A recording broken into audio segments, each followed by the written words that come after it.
నమస్కారం. ఇది 10 రూపాయల కాయిన్. ఇది దాదాపు 5,000 కోట్ల కాయిన్స్ ఇప్పుడు బ్యాంకులో ఉంది.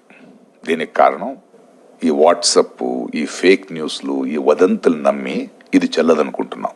కాదు, ఇది చెల్లుతుంది. ఆర్బీఐ ప్రకటన ఇచ్చిన తర్వాత కూడా దీన్ని మనం ఒప్పుకోకపోతే, ఎవరైనా ఒప్పుకోకపోతే అది ఆర్థిక నేరం అవుద్ది. 3 సంవత్సరాల జైలు ఉంది. ఇది మన బాధ్యత. ఇది చెల్లె 10 రూపాయల కాయిన్. దీన్ని చూసారా? ఇది 10 రూపాయల బిళ్ళ.